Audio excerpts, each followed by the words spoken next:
गंगादितटः चार्थे स्वाभिज्ञाश्वराट् तेने ब्रह्महृदादिकवये मुह्यन्ति यत् सूर्यः तेजो वारिमृतां यथा विनिमयो यत्र त्रिसर्गो मृषाम् धाम्ना यदा मृतकोकं सत्यं परं धीमहि धर्मः प्रोजितकैतवत्र परमो निर्मत्सराणां सतां वेद्यं मात्रवस्तु शिवदं तापत्रयोन्मूलम् श्रीमद्भागवत महामुनिकृते किं वा परमेश्वरः सद्यो हृदयवृत्तिकृतिभिः शुश्रूषिततक्षणात् निगम कल्पतरोर्गलितं फलं शुकमुखाद द्रवितसंयुतं पिबत भागवतं रसमालयं मुहुरहो रसिका भुवि भावुकाः अहं सर्वस्य प्रभवो मत्तः सर्वं प्रवर्तते इति मत्त्वं भजन्ते मां मुदा भावा समन्विता मच्चित्ता मद्गतप्राणा बोधयन्तः परस्परं कृततश्च मां नित्यं तुष्यन्ति सर्वन्ति च तेषां सततीर्थानां भजतां प्रीतिपूर्वकं ददामि बुद्धियोगं तं येन मां प्रयान्ति तेषामेवान्तं पार्थमहम् अज्ञानितं तवान् नास्यात्मभावस्थो ज्ञानदीपेन भासुता अहमेवासमेवाग्रे नान्यत् सतसत्परं पश्चादमसे तस्यैव शिष्येत् स्वस्मि द्वितीयर्थं यत् प्रतीयेत न प्रतीयेत चास्मि तत्सिद्ध्यादास्मि माया यथा वासो यथात्मा यथा माति भूतानि भूतेषु चावचष्यनु पृष्ठान्यन्पृष्ठानि तथा तेषु न तिष्ठन्ति एतावदेव जिज्ञासं तत्र जिज्ञासनात्मा अन्यव्यतिरेकाभ्यां यस्यात् सर्वत्र सर्वदा हरे कृष्णा कृष्ण कृष्ण हरे हरे हरे राम राम राम हरे हरे। बोले श्रीमद् भागवत महापुराण की जय। श्रील व्यासदेव भगवान की जय। श्रील सुखदेव गोस्वामी महाराज की जय। श्रील प्रभुपाद की जय। वृंदावन धाम की जय।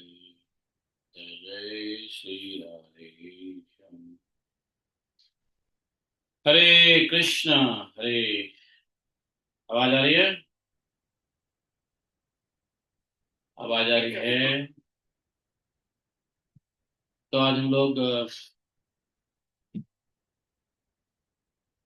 आज का आज दिन कौन सा है? शनिवार। शनिश्चराय नमः। शनिवार दिन है और पंचमी शुक्ल अश्विन है। अनुराधा नक्षत्र। तो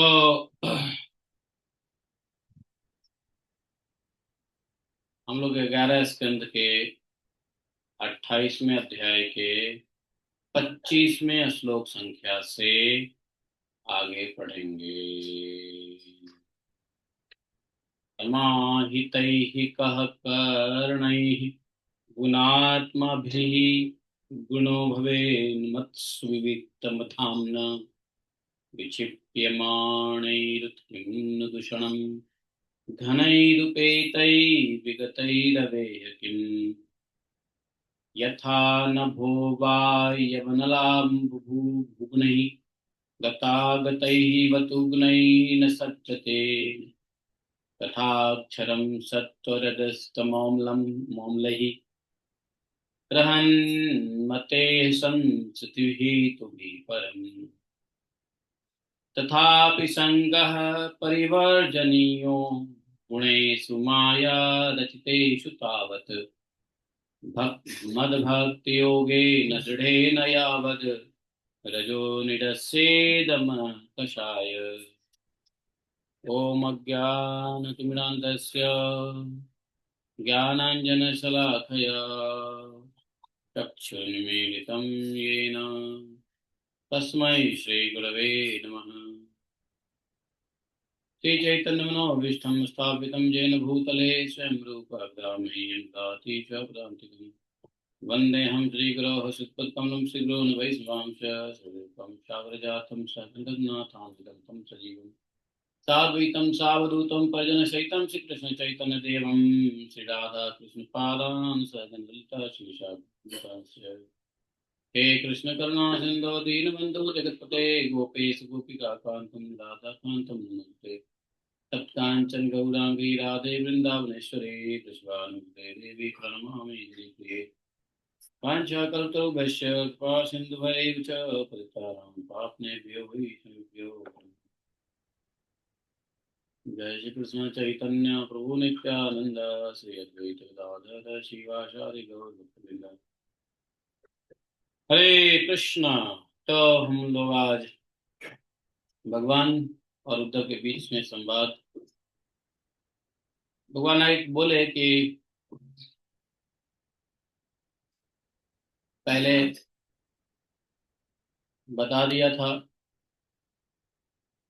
कि ये सब जो है बुद्धि चित्त अहंकार आकाश पृथ्वी शब्द रस रूप गंध इत्यादि सब गुणों की साम्यावस्था प्रकृति भी आत्मा नहीं है, क्योंकि ये सब के सब दृश्य और जड़ है। उद्धव जी समाहित ही कह करने ही गुणात्मा भी, जिसे मेरे स्वरूप का भलीभांति ज्ञान हो गया है, उसकी वृत्तियां और इंद्रियां यदि समाहित रहती है तो उसे उनसे लाभ क्या। स्वरूप का भलीभांति ज्ञान हो गया, मेरे स्वरूप का अर्थात भगवत तत्व का, भगवान के स्वरूप का भलीभांति ज्ञान हो गया है, तो उसकी वृत्तियां और इंद्रियां यदि समाहित रहती है तो उसे उनसे क्या लाभ, और यदि वे विक्षिप्त रहती है तो उनसे हानि क्या। क्योंकि अंतःकरण और बाह्यकरण सभी गुणमय है और आत्मा से इसका कोई संबंध नहीं है। भला आकाश में बादलों के छा जाने से या बादलों के तितर बितर हो जाने से सूर्य का क्या बनता बिगड़ता है। गजब बात। बहुत बहुत ऊपर की बात बता दिया भगवान ने। देखो भगवान ने क्या कहा, भगवान ने कहा जिसको मेरे स्वरूप का भली भांति ज्ञान हो गया, भगवत तत्व का ज्ञान हो गया, पुरुष प्रकृति का ज्ञान हो गया, माया और ब्रह्म का ज्ञान हो गया, राधा कृष्ण का ज्ञान हो गया, आत्मा परमात्मा का ज्ञान हो गया है, उसकी वृत्तियां इंद्रियां यदि समाहित रहे तो क्या, और यदि समाहित नहीं विक्षिप्त रहे तो क्या, कोई हानि नहीं है। देखो बहुत बड़ी बात है। इसका मतलब है भगवत ज्ञान लेने मात्र से वृत्ति और इंद्रिया समाहित हो तो भी ठीक, नहीं हो तो भी ठीक, समझे, कोई फर्क नहीं पड़ता। वृत्ति तो उस बादल के समान है जो कभी सूर्य के ऊपर छा जाता है तो कभी सूर्य के आगे तितर बितर हो जाता है, लेकिन सूर्य का कुछ नहीं बनता है न बिगड़ता है। वो थोड़े देर के लिए लगता है कि बादल सूर्य को ढक दिया या फिर लेकिन सूर्य तो सूर्य है। इसलिए भगवान कह रहे हैं कि भवेन मत सुविद्वक्त धामना विक्षिप्त माणे कृतिनुक दूषम दूषणम घनैरुपय तैहि विगतहि रवे किम गुणो भवे मत सुविक्त धामना।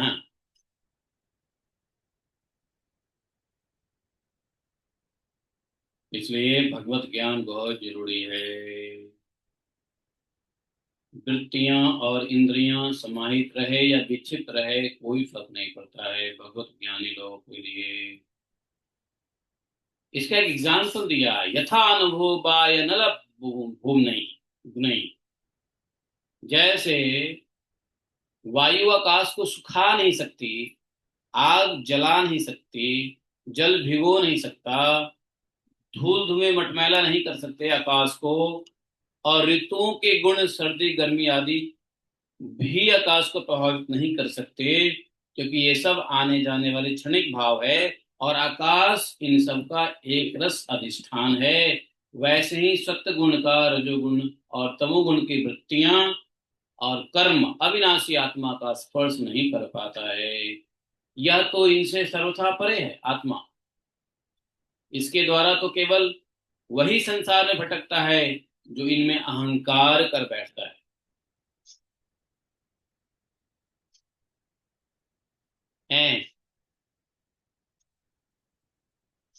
उद्धव जी, ऐसा होने पर भी तब तक इन माया निर्मित गुणों और उनके कार्यों का संग सर्वथा त्याग देना चाहिए।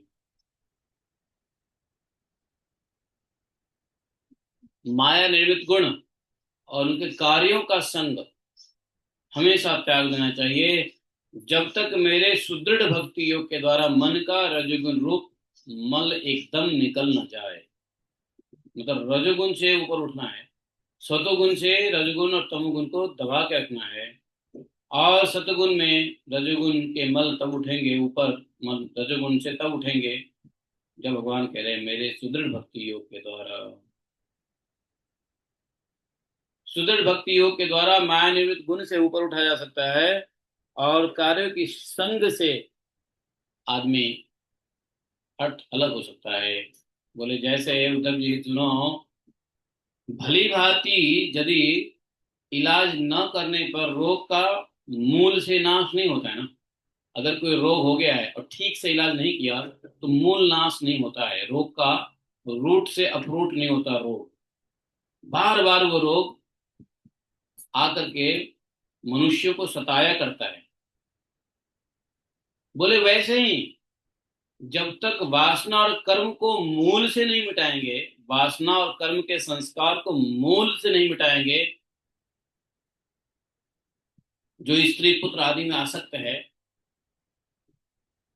वह बार बार अधूरे योगी को परेशान करता रहता है, और उसे कई बार योग भ्रष्ट भी कर देता है। योगी को योग भ्रष्ट कौन करता है? वासना और कर्मों के संस्कार। यदि ये वासना और कर्म के संस्कार नहीं समूल नाश होगा तो भक्त योगी योगियों को, भक्तों को वो क्या करेगा? स्त्री पुरुष धन इत्यादि में आसक्ति बनाएगा और योग भ्रष्ट कर देगा। इसलिए जैसे रोग को समूल नाश करना होता है, वैसे वासना और कर्मों के संस्कार भी मिटने चाहिए। नहीं मिटे तो बड़ा टेंशन है। देवताओं के द्वारा प्रेरित शिष्य पुत्र आदि के द्वारा किए गए विघ्नों से यदि कदाचित अधूरी योग युग्मार्जित हो जाए, मतलब आज मान लो योग के रास्ते पे चल रहे हैं, लेकिन देवताओं के द्वारा या रिश्ते नातेदारी के द्वारा यदि कोई विघ्न आ गया है और योग में, भक्ति योग के पथ में आधा अधूरा ही रह गया है, तो भी वह अपने पहले किए हुए भक्ति के कारण फिर से वो योग में लग जाता है। कर्म आदि में उसकी प्रवृत्ति नहीं होती। भगवान क्या है कि यदि कोई योगी योग के पथ से, भक्त योगी योग के पथ पे चल रहा है, भक्ति कर रहा है, और किसी वजह से देवता मनुष्य या किसी वजह से वह उसको विघ्न आ जाता है, तो नेक्स्ट बर्थ में अगला जन्म उसको मिलेगा, और जहां से उसने योग अभ्यास छोड़ा है, भक्ति योग छोड़ा है, वहां से पुनः योग अभ्यास में लग जाएगा। कर्म विकर्म सकर्म में उसकी कोई प्रवृत्ति नहीं होगी। अगर पहले से भक्ति किया है तो दोबारा वह भक्ति में ही लगने वाला है, इस जन्म में भी अगले जन्म में भी। योग में विघ्न कौन है? जो योग में विघ्न करता है, आधा अधूरा छुड़वा देता है, तो बोलते हैं देवता। भाई देवता भी तो पीछे पड़े रहते हैं। देवता नहीं चाहते कि आप इसी जन्म में आपका बेड़ा पार हो जाए। देवता भी ईर्ष्यालु हो जाते हैं, भक्त से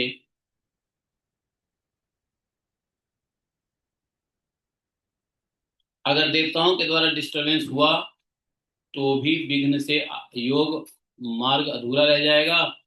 और शिष्य पुत्र और पता नहीं नाना पत्नी धन संपत्ति के द्वारा भी यदि विघ्न हुआ है तो भी योग अधूरा रह जाता है कि नहीं।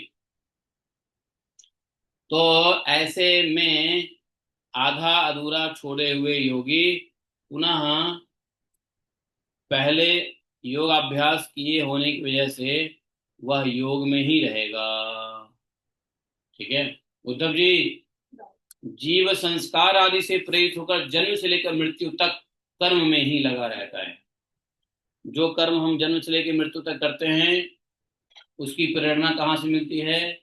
उसकी प्रेरणा मिलती है हमारे संस्कार से। संस्कार हमें प्रेरित करता रहता है हर दिन हर मिनट हर क्षण हर घंटा हर महीना हर साल हफ्ता दिन सब के सब संस्कार से ही प्रेरित होता रहता है। और संस्कार से प्रेरित होकर के व्यक्ति कर्म करता रहता है। और चूंकि वह कर्म करता है संस्कार की प्रेरणा से तो इस कर्म के अंदर में वह इष्ट अनिष्ट बुद्धि करके कभी उसको प्रसन्नता होती है कभी दुख मिलता है। कभी वो दुखी होता है तो कभी खुश रहता है कभी प्रसन्न रहता है कभी उदास रहता है कभी शिवदास रहता है। you know? ये उदास और शिवदास चलता रहता है। शिवदास मतलब प्रसन्न दास प्रसन्न रहना तो शिवदास और उदास मतलब समझे उच्चाट मन के उच्चाट से उदास होता है ना। तो वो कर्म करता है और कर्म की वजह से सुख दुख या हर्ष विषाद या शिवदास उदास हैं या बिंदास ये सब प्राप्त करता रहता है। लेकिन जो तत्व का साक्षात कर लेता है वह प्रकृति में स्थित रहने पर भी संस्कार के अनुसार कर्म होते रहने पर भी उनमें इष्ट अनिष्ट बुद्धि करके हर्ष विषाद आदि विकारों से युक्त नहीं होता।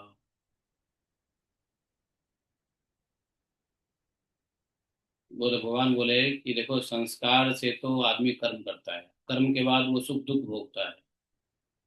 लेकिन जो भगवत तत्व को जान लेता है अर्थात तत्व से उसका साक्षात्कार हो जाता है तत्व को जान लेता है तो प्रकृति में रहने पर भी या संस्कार के अनुसार कर्म करने पर भी वो न हर्षित होता न विषाद करता उसको न दुख होता है न सुख होता। उसको कोई बड़ी परिस्थिति दुखी नहीं कर सकता या बहुत बड़ी उपलब्धि उसको प्रसन्न नहीं कर सकता क्योंकि उसको पता है वास्तव में प्रसन्नता क्या है। आत्माराम में प्रसन्नता ज्यादा है। तो इसलिए भगवान ने कहा कि भाई ज्ञान कितना आवश्यक है तत्व ज्ञान कितना आवश्यक है।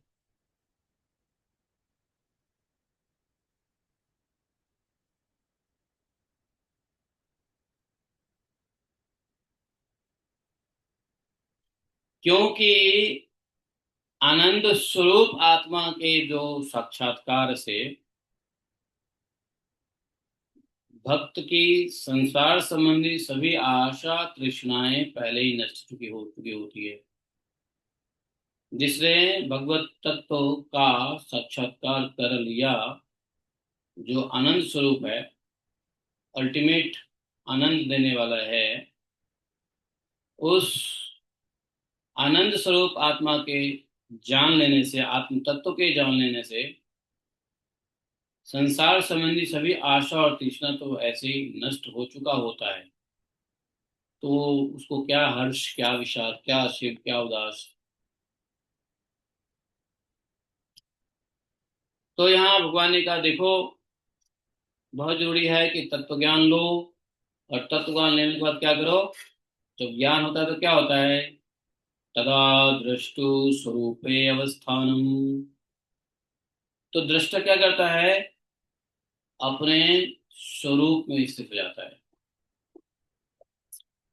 यही बात भगवान 31वें श्लोक में कह रहे हैं, तिष्ठन्तमासीनमुत प्रव्रजन्तम् शयनां चन्तं मदन्तमन्नं स्वभावमन्यत किमपि हमानम् आत्मानमात्मास्तमते न वेद।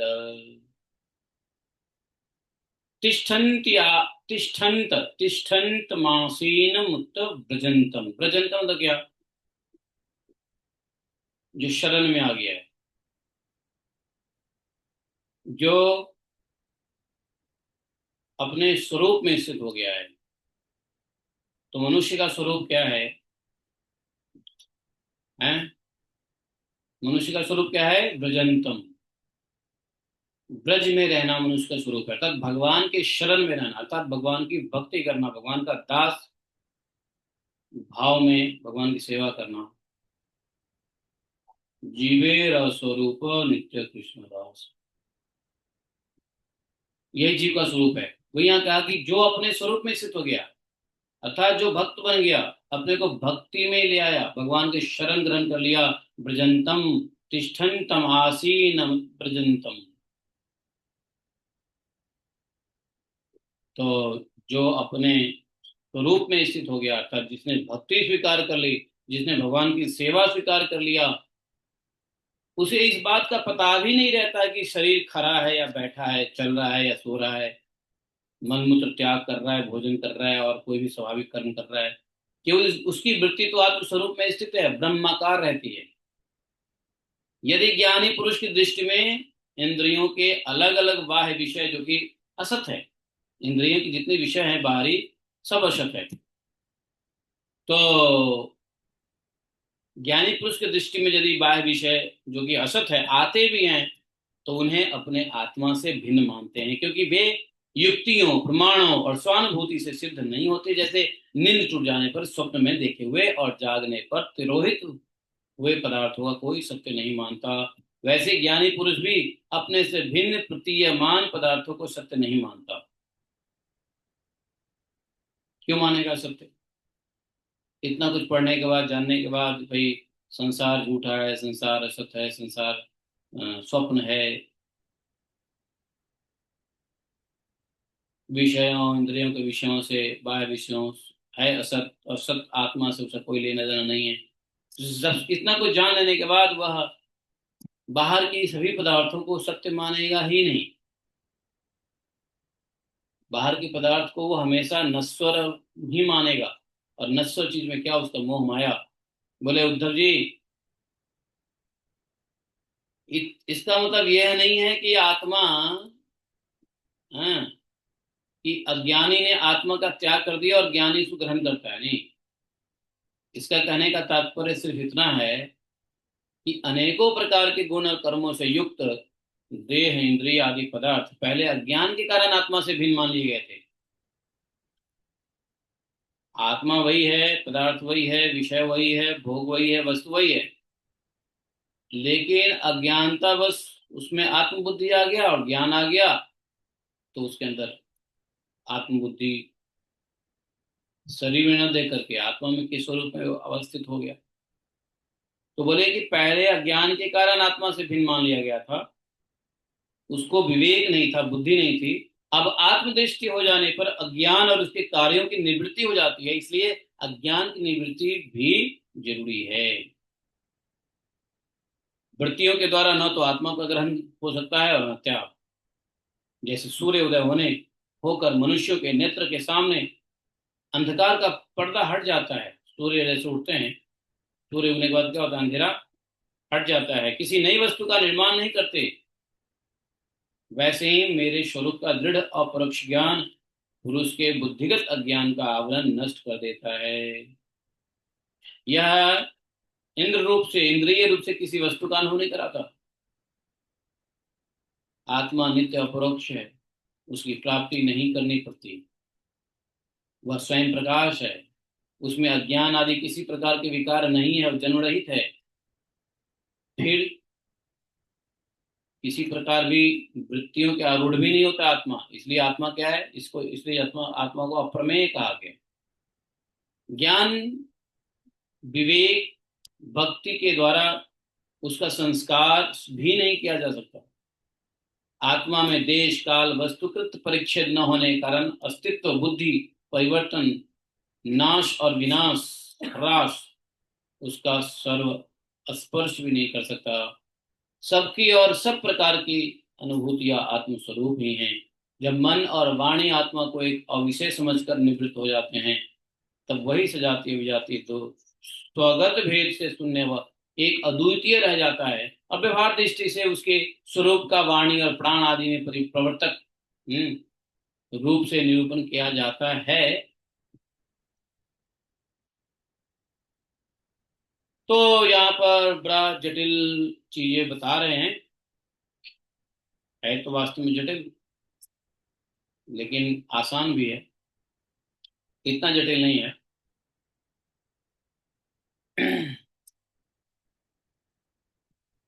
बोले उद्धव जी,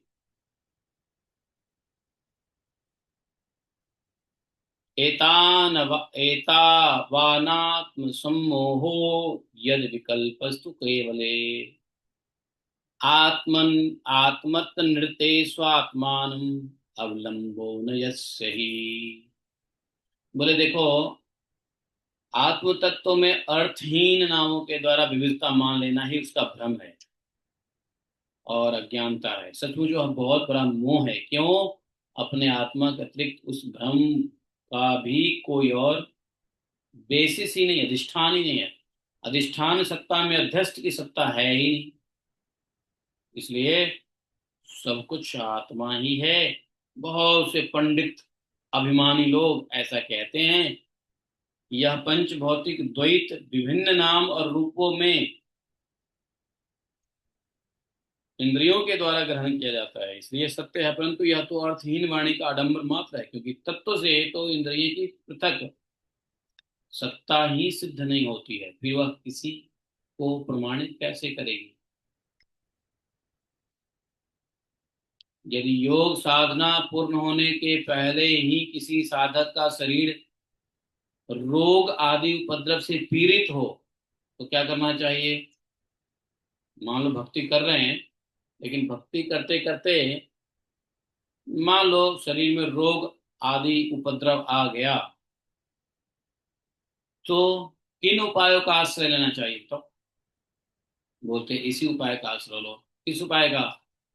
आत्म चिंतन। रोग शरीर में हो जाएगा तो बाकी कोई साधन तो कर नहीं सकते हैं। तो मन से आत्मज्ञान का चिंतन करो।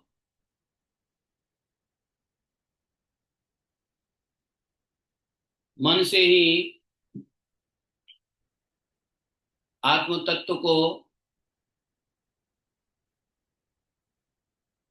सभी प्रकार के विषय और बाह्य पदार्थ से अलग करो। मन के द्वारा।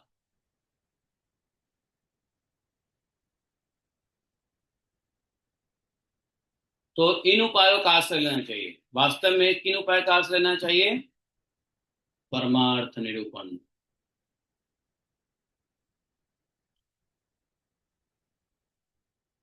गर्मी, ठंडी, और क्या, रात दिन, और रोग सुख दुख आदि में इन आदि को चंद्रमा सूर्य आदि की धारणा के द्वारा, बात आदि रोगों के वायु धारणा युक्त आसनों के द्वारा और ग्रह सर्प आदि विघ्नों को तपस्या, तंत्र, मंत्र एवं औषधि के द्वारा नष्ट कर डालना चाहिए। अगर गर्मी लग रही, अगर ठंड लग रही होती है तो हम क्या करते हैं? धूप में जाने की इच्छा करते हैं।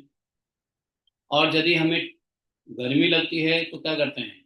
ठंड में जाने की इच्छा करते हैं। हम रात्रि का इंतजार करते हैं। अगर दिन में गर्मी हो तो मनुष्य क्या करता है? रात्रि का आश्रय लेता है, चंद्रमा।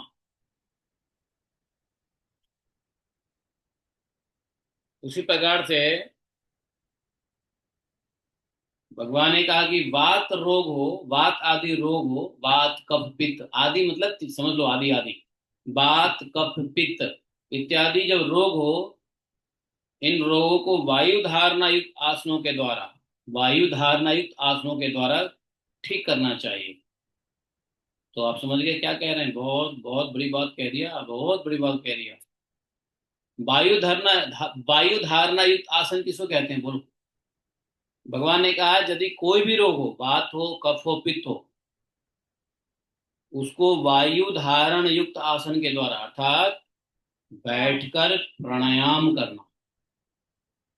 बैठकर किसी आसन में बैठ जाओ, वायु धारण युक्त आसन अर्थात बैठ के प्राणायाम करना, तो प्राणायाम से सभी रोग का नाश होता है। यह सत्य है।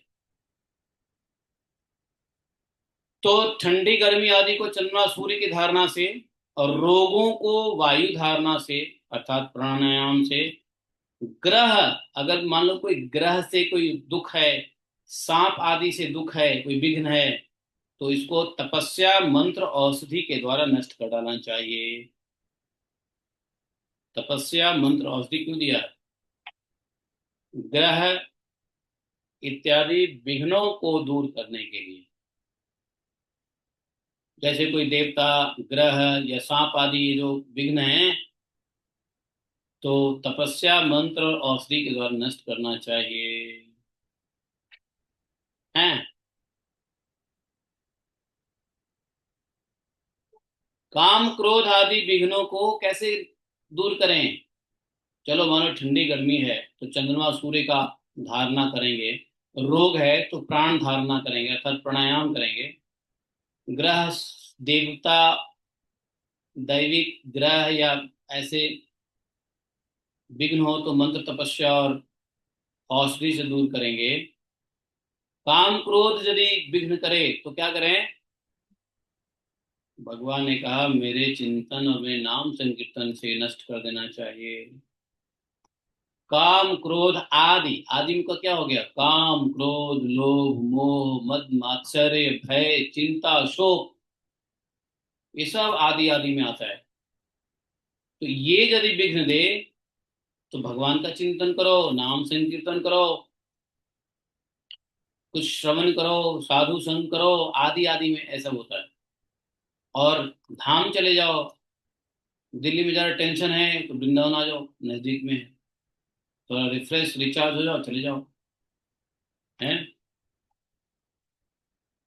तो ये सब के द्वारा नष्ट करना चाहिए। हैं? तो भगवान ने उपाय बताया है। यदि मान लो दंभ और मत हो तो क्या करना चाहिए? दंभ और मद सदा है। हालांकि ये दंभ और मत क्या है? ये दंभ और मत जो होता है वो पातकी होता है, पातकी कहते हैं, नरकगामी, पतन की ओर ले जाने वाला पातकी कहलाता है दंभ और मद। अगर ये दंभ और मद यदि विघ्न कर रहा है तो धीरे धीरे महापुरुषों की सेवा के द्वारा दूर कर देना चाहिए। हाँ ये बात है। जब किसी सीनियर डिवोटी या किसी सीनियर सन्यासी या किसी महापुरुष साधु की सेवा करोगे तो ये मद और दंभ वाकई खत्म हो जाता है। और कोई कोई तो ऐसे योगी भी हैं जो अलग अलग प्रकार के उपाय से इस शरीर को बिल्कुल सुदृढ़ रखते हैं, युवावस्था में स्थिर करके फिर अनिमा आदि सिद्धियों के लिए योग साधन करते हैं। लेकिन जो बुद्धिमान भक्त लोग हैं वो इन विचारों को समर्थन नहीं करते। ये योग साधन सिद्धियों के लिए योग साधन नहीं होना चाहिए। योग साधन शरीर के विकार मानसिक विकार को दूर करने के लिए तो ठीक है योग साधन, लेकिन सिद्धियों के लिए योग साधन बेकार है।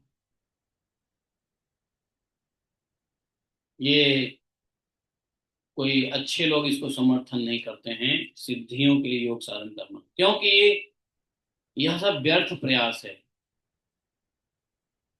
क्योंकि आप सिद्धि कितना भी ले लो, शरीर का नाश तो बिल्कुल संभव है ना।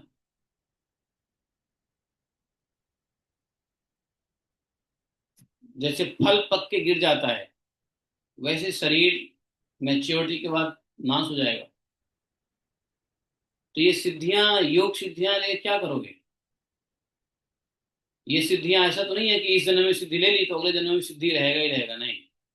अगले जन्म में फिर से सिद्धि लेनी पड़ेगी।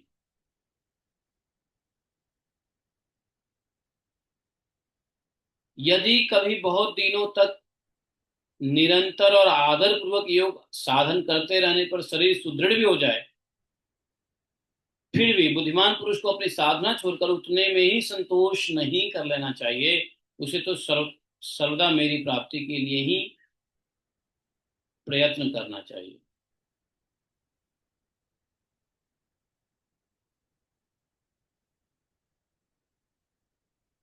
जो साधक मेरा आश्रय लेकर मेरे द्वारा कही हुई योग साधना में लगा रहता है, उसे कोई भी विघ्न बाधा डिगा नहीं सकती, अर्थात उसको हिला नहीं सकती।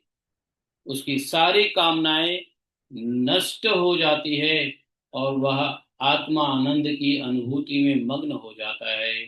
जो साधक मेरा आश्रय लेकर मेरे द्वारा कही हुई योग साधना में लग जाता है। अब यहाँ पे प्रश्न यह है कि भगवान ने कौन सी योग साधना बताई? बताओ। मेरा आश्रय लेके, भगवान का आश्रय ले लिया और कह रहे मेरे द्वारा कही हुई योग साधन में लग जाओ। तो अभी जो पूरा उद्धव गीता ने बताया, वो योग साथ सांख्य योग बताया, कर्म योग बताया, क्रिया योग बताया, ज्ञान, भक्ति, ये सब योग साधना में जो भगवान के द्वारा कहे हुए योग साधना में लग जाता है, कोई विघ्न ना बाधा उसको हिला नहीं सकती। सारी कामनाएं नष्ट हो जाती है, परम आनंद की अनुभूति उसको मिलने लग जाता है। तो ये कौन सा चैप्टर था? परमात्म धर्म की नींव। परमात्म धर्म मतलब परमात्म परम आत्म धर्म क्या है? ये परमात्म धर्म में परम आत्म धर्म क्या बताया कि इसको अगर चैप्टर को समराइज करोगे, भूल गए क्या? हालांकि हमने इस चैप्टर में 3 दिन लगाए। 3 दिन काफी होता है भूलने के लिए। 3 दिन काफी होता है भूलने के लिए। इसलिए भूल गए होगे कि इस चैप्टर का समरी क्या हो सकता है। परमात्म धर्म निरूपण, तो परमात्म धर्म क्या है बताओ? भगवान भी बोले परमात्म धर्म क्या है। परमात्म धर्म बताया भगवान ने कि अनात्म वस्तु को आत्मा से नहीं देखो, आत्मा को अलग देखो, अनात्म को आत्मा से अलग। अनात्म वस्तुओं के ऊपर किसी प्रकार का कोई मोह नहीं, योग नहीं, आसक्ति नहीं है। तो ये परमात्मा धर्म का निरूपण किया, अर्थात आत्मा के चिंतन में या आत्मा के स्तर पर हमेशा बने रहो। आत्म स्तर पर बने रहो, शरीर के स्तर पर नहीं। शरीर के स्तर पर बताया सुख होगा, दुख होगा, भय होगा, लाभ होगा, हानि होगा, सब होगा। शरीर के स्तर पे आपको सब परेशान कर सकता है। सारे दुख शरीर के स्तर पर होते हैं। तो अनात्म भाव से रहने की बात कह रहे भगवान। नहीं मतलब आत्म भाव में, अनात्म भाव को छोड़ना है।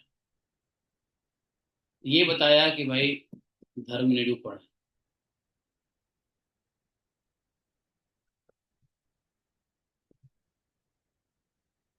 अब ये चैप्टर समाप्त हो जाता है यहीं पर 44 श्लोक के साथ। एकादश स्कंध, एकादश स्कंधे अष्टाविंशो अध्याय, 28वां अध्याय समाप्त हो जाता है। टोटल 31 अध्याय है उद्धव गीता में, और हम लोग लगभग लगभग लास्ट के 3 अध्याय में आ गए हैं। 29, 30, 31, बस उद्धव गीता समाप्त। समझे? और उद्धव गीता के साथ 11वां स्कंध भी समाप्त। अब भगवान अंतिम उपदेश देंगे उद्धव जी को। वो अंतिम उपदेश क्या है? अंतिम उपदेश है भागवत धर्म। अब सब कुछ सुन लिया तो भागवत धर्म सुनना बड़ा जरूरी है। जो सबसे परम धर्म भागवत धर्म ही है। ओ,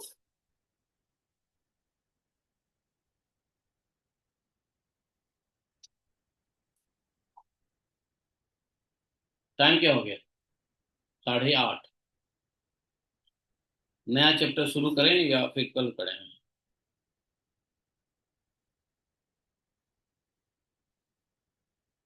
थोड़ा कर लेते हैं। क्या? देवी भागवत तो होगा ही, ठहरो। तो भी अगर टाइम है तो एक दोस्तों का अपने अकॉर्डिंग देख लीजिए तो कर लीजिए इसके लिए। 21वें अध्याय 29वें अध्याय में उद्धव जी का प्रश्न लेते हैं, और भगवान का जो जवाब होगा वो कल पढ़ेंगे। तो एक प्रश्न ले लेते हैं उद्धव जी का। उद्धव जी का क्वेश्चन आज ही ले लेते हैं और उत्तर कल ले लेंगे। उद्धव जी कहते हैं, सुदरश्चरामिमां मन्ये योगचर्यात्मात्मनः यथा अंजसा पुमान सिद्धि तन्मे ब्रूहि च साच्युत। उद्धव जी ने कहा, हे अच्युत, भगवान को अच्युत भी कहते हैं, अच्युतम केशवम। तो बोले, हे अच्युत, जो अपना मन वश में नहीं कर सका है, जो अपना मन वश में नहीं कर सका है, उसके लिए आपकी बतलाई हुई इस योग साधना को तो मैं बहुत ही कठिन समझता हूँ। यही बात अर्जुन ने भी पूछा था। हम्म? मन को कंट्रोल करना दुर्लभ है, वायुरेव सुदुर्लभ।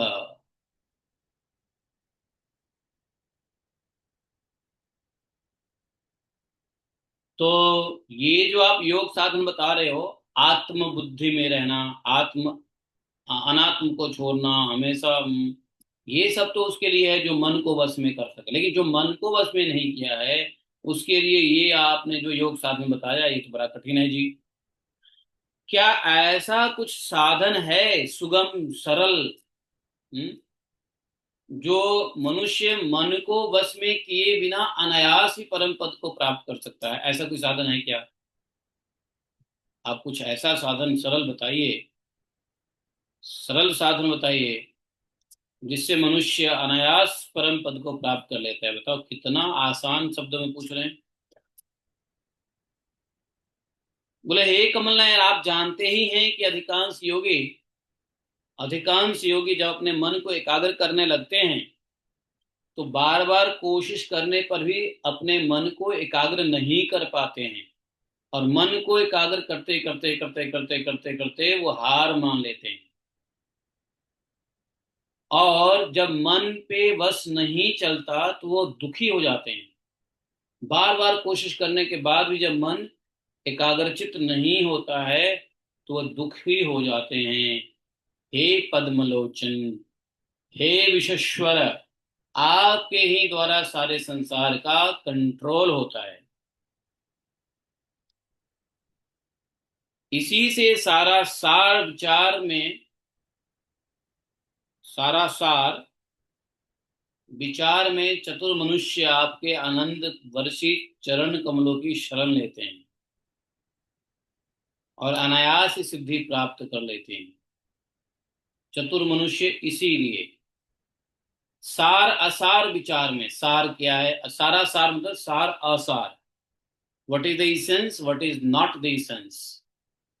तो इस विचार में इसेंस क्या आता है, तो चतुर मनुष्य क्या करता है, आपके चरण कमलों की शरण ले लेता है, और आपके चरण कमलों की शरण लेने से अनायास ही सिद्धि प्राप्ति कर लेता है। आपकी माया उनका कुछ नहीं बिगाड़ सकती, क्योंकि उन्हें योग साधन कर्म अनुष्ठान का अभिमान नहीं होता। परंतु जो आपके चरणों का आश्रय नहीं लेते, वे योगी और कर्मी अपने अपने साधन के घमंड से फूल जाते हैं। अवश्य ही आपकी माया ने उसकी बुद्धि हर लिया है।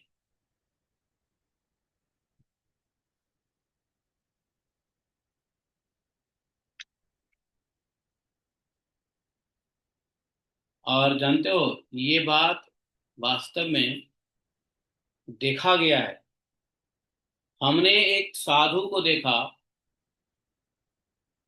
साधु बोलेंगे तो वो चंडी के भक्त थे, हरिद्वार में रहा करते थे। मैं उनके आश्रम पे कई बार जा चुका हूँ। और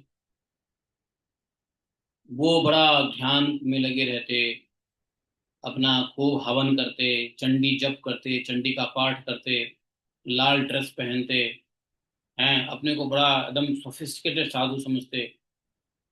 इतने मतलब हाथ में चार जगह पे रुद्राक्ष की मोटी मोटी मालाएं, गले में एकदम त्रिपुंड, और शंकर जी की तरह जटाएं बांधे हुए, ऐसा लगा कि शंकर जी से अधिक गंगा जी उन्हीं की जटा में आ रही है।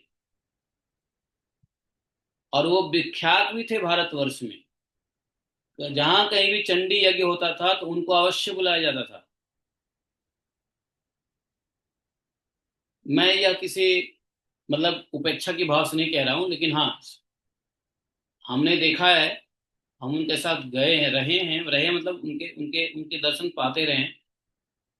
उनके चले चपाटी लोग हमारे जानने वाले हैं, तो हम जाते थे हरिद्वार, तो उनके आश्रम पे जाते थे घूमने, एक बार चक्कर लगा लेते थे। इच्छा रहती थी कि जरा इन साधु संतों को भी दर्शन करूं। एग्जैक्टली यहाँ जो उद्धव जी कह रहे हैं ना, एग्जैक्टली वही होता है। क्या? कि योग साधन और कर्म अनुष्ठान का अभिमान उस साधु के अंदर में। जैसे मैं उनके सामने, उन्होंने मुझे माला करते देख लिया, हरे कृष्ण कृष्ण कृष्ण हरे, हम लोग के पास तो माला रहता ही है हमेशा। तो माला को गले में लटका लिया, और उसके बाद जो है ना हम दंडवत किए महाराज, दंडवत, फिर उठे, फिर माला हाथ में पकड़ लिया, बात कर रहे हैं। तो कहते हैं ये क्या कर रहे हो? मैं माला कर रहे महाराज, ये नाम लेने से क्या होगा?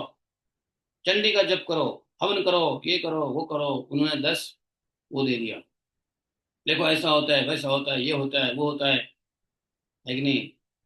माता जी ये है, माता जी वो है, अगरम बगरम जो भी है, जो कह रहे थे ठीक ही कह रहे थे। माता जी ही आदि शक्ति हैं, जगदम्बा हैं, उन्हीं से शिव निकलते हैं, उन्हीं से। हमने कहा ये बात तो सही है, ये बात तो बिल्कुल सही है। बात तो सही है कि उन्हीं से शिव निकलते हैं, उन्हीं से विष्णु निकलते हैं, उन्हीं से सब निकलते हैं, इस मूल प्रकृति से ही तो सब निकलते हैं। लेकिन भगवान की माया ने इतनी बुद्धि मोहित किया हुआ है कि अपने योग साधन और कर्म अनुष्ठान का इतना अभिमान, इतना अभिमान, समझे? कभी ऐसे लोग भगवान के आश्रय नहीं लेते, और अपने योगी और कर्मी अपने साधन के घमंड से फूल जाते हैं। और सुनो हुआ क्या? अब वैसे ही साधु का क्या हुआ, बताओ क्या हुआ। बोलना नहीं चाहिए भागवतम में, लेकिन बोल देना चाहिए कि नहीं पता नहीं। कुछ दिनों के बाद, 4 5 साल 6 साल बीत गए, तो हमने उनके सर्वेंट से फोन पे बात हुई, उनके सर्वेंट थे। हाँ, तो पता चला कि उन्होंने अपने ही किसी शिष्य के साथ शादी करके पूरा माला झोली हटा करके गृहस्थ बन गए। और भी यंग लड़की, खुद तो कितने साल के, 70 साल के आसपास। तो देखो कैसे भगवान उनकी मति को मतलब, ऐसे योगी कर्मी जो घमंड से फूल जाते हैं, भगवान की माया को, अपनी माया से उसकी मति हर लेते हैं। अभी अभी भगवान ने कहा है कि साधन में किसी प्रकार का अहम भाव नहीं होता है यदि वह तत्व को जानता है। भगवत तत्व, अभी पिछले चैप्टर में भगवान ने यही कहा है कि जो भगवत तत्व को जान लेता है उसका कुछ नहीं बिगड़ता, चाहे वो उसकी प्रवृत्ति कर्मों में है या प्रवृत्ति कर्मों में नहीं है, दोनों में से कुछ भी हो, कोई फर्क नहीं पड़ता। यहाँ पे यहाँ पे भगवान ने देखो 17वें श्लोक में क्या कहा कि वह ज्ञान और वैराग्य की, वैराग्य तो है, वैराग्य तो था, मान लो उस साधु के अंदर वैराग्य तो था, जब तो इतने साल तक ब्रह्मचारी बने थे, या जो भी है। उसके बाद जो है, लेकिन भगवत ज्ञान नहीं होने से उपासना के शान पर चढ़ाकर ज्ञान की तलवार के अत्यंत तीखा बना लेता है, और देहाभिमान और अहंकार को काट देता है। देह अभिमान और अहंकार को काट देता है, और फिर वो पृथ्वी पे बेफिक्र घूमता रहता है। कोई फर्क नहीं पड़ता उससे। तो समस्या क्या है? भगवत ज्ञान नहीं है। अगर भगवत ज्ञान होता तो अभिमान कभी नहीं हो सकता है। भगवत ज्ञानियों में अभिमान नहीं हो सकता है, भगवत तत्व को जिसने समझा हो।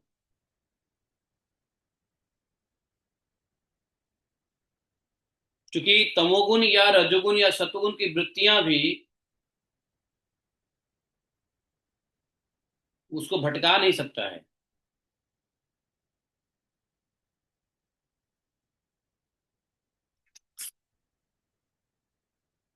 तो इसलिए अपने स्वरूप में स्थित तो तभी हो सकता है जब वह आत्म तत्व भगवत ज्ञान ले लेगा।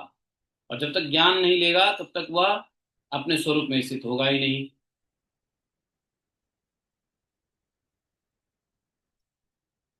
एक जगह कौन से श्लोक में भगवान ने कहा कि वह चाहे करे या ना करे, उससे कोई फर्क ही नहीं पड़ता उसको। एक जगह कौन सा श्लोक? हाँ, तिष्ठन तमासीन भ्रजन। कौन सा श्लोक था वो? एक श्लोक आया था ना जिसमें भगवान ने कहा कि चाहे वो अपनी वृत्ति को शांत करे तो भी, और वृत्ति को शांत नहीं करे तो भी कोई फर्क नहीं पड़ता। ये बहुत अच्छा श्लोक था वो। कहाँ गया? कौन सा श्लोक था वो? यदि अस्मा पूर्वम गृहीतम ने करोति कर्म क्रियतन जंतु ने कुयोगिनो हे 31 था क्या?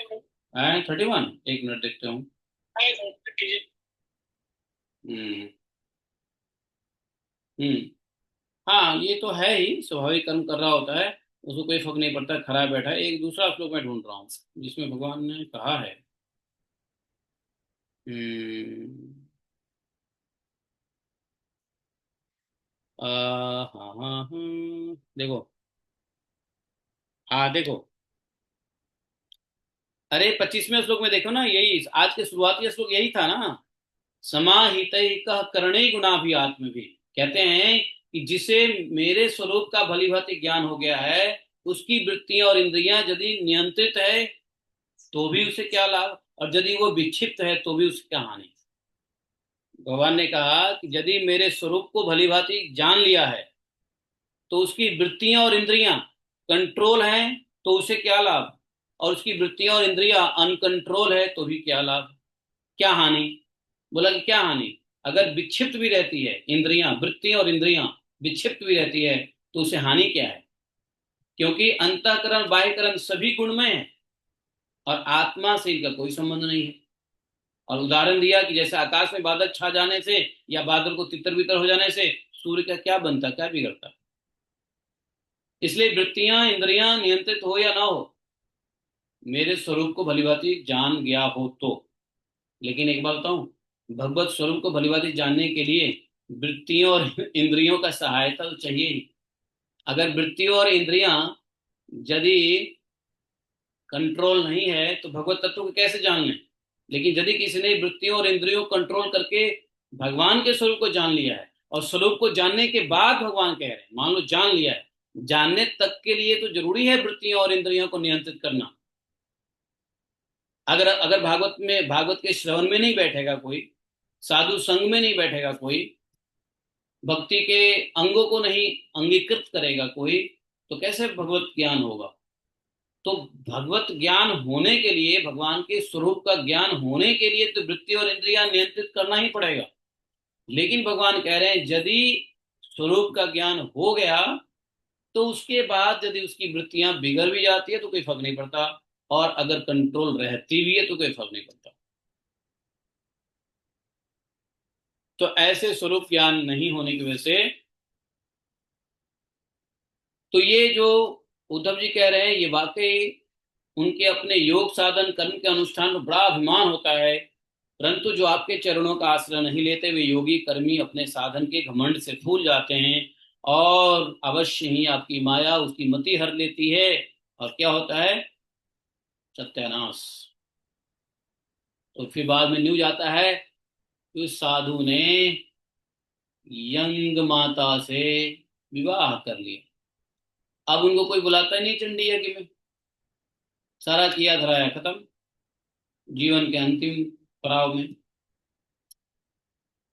इसलिए हे प्रभु, आप सबके हितैषी सुहृद हैं, आप अपने अनन्य शरणागत बलि आदि सेवकों के अधीन हो जाएं। आप तो अपने सेवकों के अधीन हो जाते हो, यह आपके लिए कोई आश्चर्य की बात है ही नहीं, क्योंकि आपने राम अवतार ग्रहण करने के लिए, राम अवतार ग्रहण करने करके प्रेम बस वानरों से भी मित्रता का निर्वाह किया। ब्रह्मा आदि लोकेश्वर भी अपने दिव्य मुकुट को आपके चरण में रखने की चौकी पर रगड़ते रहते हैं। आप सबके प्रियतम स्वामी आत्मा है, आप अपने अनन्य शरणागतों को सब कुछ दे सकते हैं। आपने बलि प्रहलाद आदि अपने भक्तों को जो कुछ दिया है, उसे जानकर ऐसा कौन पुरुष होगा जो आपको छोड़ देगा। यह बात किसी प्रकार बुद्धि में नहीं आती कि भला कोई विचारवान स्मृति के गर्त में डालने वाला तुच्छ विषयों में ही फंसा रहने वाले भोगों को क्यों चाहेगा। ये अपने समझ से बाहर की बात है। हम लोग आपके चरण कमलों की रज के उपासक हैं, हमारे लिए दुर्लभ ही क्या है। जो भगवान के चरण रज के उपासक हैं, उसके लिए कुछ भी दुर्लभ नहीं है। हे भगवान, आप समस्त प्राणियों के अंतःकरण में अंतर्यामी रूप से और बाहर गुरु रूप से स्थित होकर, अंतःकरण में अंतर्यामी होकर के आप बाहर गुरु रूप से स्थित होकर सारे पाप ताप मिटा देते हैं और अपने वास्तविक स्वरूप को उनके प्रति प्रकट कर देते हैं। बड़े बड़े ब्रह्मज्ञानी ब्रह्मा जी के समान लंबी आयु पाकर भी आपके उपकारों का बदला नहीं चुका सकते, इसी से वे आपके उपकारों का याद हर पल पल अधिक से अधिक आपके उपकारों का स्मरण करके आनंद का अनुभव करते हैं। चलो, प्रश्न क्या है फिर? इतना कुछ तो बोल दिया, ग्लोरिफिकेशन बहुत ज्यादा तो भगवान की ग्लोरिफिकेशन ही कर दी। प्रश्न क्या है? प्रश्न तो बस एक ही है। उद्धव जी का प्रश्न क्या है? उद्धव जी का प्रश्न यह है कि देखिए, मन को नियंत्रित करना असंभव है। आप एक ऐसा उपाय बताइए कि बिना मन नियंत्रित किए ही कुछ जुगाड़ है क्या परम पद को प्राप्त करने का? कोई जुगाड़ तो है आपके पास? वो बताइए, सरल बताइए, जो बिना मन नियंत्रित किए ही आपके परम पद को प्राप्त कर लें। वास्तव में ये कलयुग के लोगों के लिए, कलयुग में लोगों का मन नियंत्रित हो ही नहीं सकता। नहीं, कोई कलयुग में मन नियंत्रित करने की कोशिश करे तो काले भैंस को उजला करने जैसा होगा, नहीं है? उजले उजली वस्तु को काला करना आसान होता है ना, लेकिन जो पहले से काला हो उसको, है ना, या काले कंबल को उजले करने वाली बात। तो बोले आप छोड़ो ये सब बात, ये जितनी भी साधना वाधना आपने बताया है, सब में मन की निग्रह आवश्यक है, मन का नियंत्रण आवश्यक है। लेकिन भाई, जिसका मन नहीं नियंत्रित है उसके लिए कुछ उपाय बताइए। भगवान ने क्या किया? उद्धव की बात को सुने और मंद ही मंद मुस्कुराए। मुस्कुराए किस लिए? बात तो उद्धव की सही थी, मतलब मन को बिना नियंत्रित किए भाई परम पद को प्राप्त करना चाहता है, हैं? ये तो वही बात हो गई नहीं कि आदमी लेटे लेटे अपना जीवन निर्वाह करने की कोशिश कर रहा है। आदमी लेटा रहे और कहे कि मुझे, मैं अपना जीवन निर्वाह ऐसी हो जाएगी, हमारा पेट ऐसे ही बढ़ जाएगा, हालांकि बढ़ता भी है। अजगर करे न चाकड़ी, पंछी करे न काज।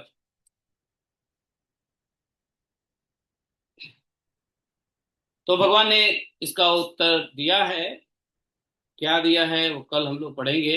ये अंतिम उपदेश है भगवान का, ठीक है? कि जो जिनका मन नियंत्रित नहीं है उनके लिए भी कैसे परम पद को प्राप्त किया जा सकता है। बोले अंतराज श्रीमद् भागवतम की जय। एकम शास्त्रम देव की पुत्र गीतम एको देवो देव की पुत्र एव एकम मंत्र शतश नामानि यानि कर्मापि तस्य देवस्य सेवा। त्वमेव माता च पिता त्वमेव त्वमेव बन्धुश्च सखा त्वमेव त्वमेव विद्या द्रविणं त्वमेव त्वमेव मम सर्वदेव देवः। कृष्णाय वासुदेवाय हरे परमात्मने प्रणश्क्लेशनाशाय गोविंदाय नमः। हे कृष्ण करुणा सिंधो दीनबंधो जगत्पते गोपेश गोपिका कांतम राधा कांतम नमोस्तुते। सप्तकांचन गौरांगी राधे वृंदावनेश्वरी वृषभानुसुते देवी प्रणमामि हरिप्रिये। वाञ्छाकल्पतरुभ्यश्च कृपा सिन्धुभैव च पतितानां पावनेभ्यो वैष्णवेभ्यो नमो नमः।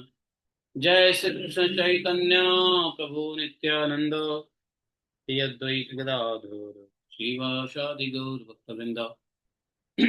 हरे कृष्ण कृष्ण कृष्ण हरे हरे, हरे हरे राम राम राम हरे हरे।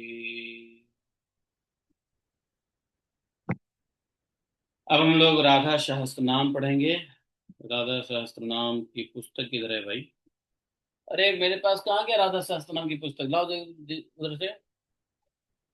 नहीं, नहीं है, किधर गया? एक और होगा ना, कहीं तो लाया था, तीन चार लाया था मैं। देखो एक और होगा, इधर उधर लाओ। राधा सहस्त्र नाम की पुस्तक कहाँ गई भाई? अरे दो तीन होगा, कहीं लिखा होगा, लाओ ना कोई दूसरा ढंग का।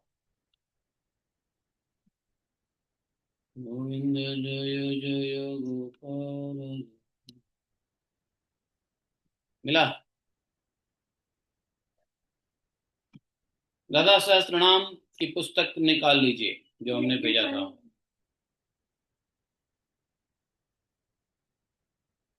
हाँ। जो लोग पढ़ सकते हैं पढ़िए, जो नहीं पढ़ सकते हैं सुनिए। श्री श्री राधा राधिका सहस्रनाम स्तोत्रम। हाँ, श्री राधा राधिका कृष्ण वल्लभा कृष्ण संयुक्ता वृंदावनेश्वरी कृष्ण प्रिया मदन मोहिनी।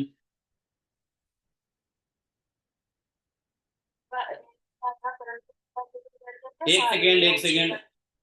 कृष्ण संहिता वृंदावनेश्वरी कृष्ण प्रिया मदन मोहिनी श्रीमती कृष्णकांता कृष्णानंद प्रदायिनी यशस्विनी यशोगम्या यशोदानंद वल्लभा दामोदर प्रिया गोपी गोपानंद करी तथा कृष्णांगवासिनी हृदया हरिकांता हरिप्रदा प्रधान गोपिका गोप कन्या त्रैलोक्य सुंदरी वृंदावन विहारिणी च विकसित मुखाम्बुजा गोकुलानंद कत्री च गोकुलानंद दायिनी गति प्रिया गीत गम्या गमना गमन प्रिया विष्णु प्रिया विष्णुकांता विष्णु रंग निवासिनी यशोदानंद पत्नी च यशोदानंद गेहिनी कामारी कांता कामेशी कमला रस विग्रह जय प्रदा जया जीवा जीवानंद प्रदायिनी नंदनंदन पत्नी च विषभानुसुता शिवा गणाधीक्षा गवाधीक्षा गवागभिर्न उत्तमा कांचना वा हेमगात्रा कांचनाधारिणी अशोका शोकारहिता विशोका शोकनाशिनी गायत्री वेद माता च वेदातीत विदुत्तमा नीति शास्त्र प्रिया नीति गतिर्मतिरविष्टदा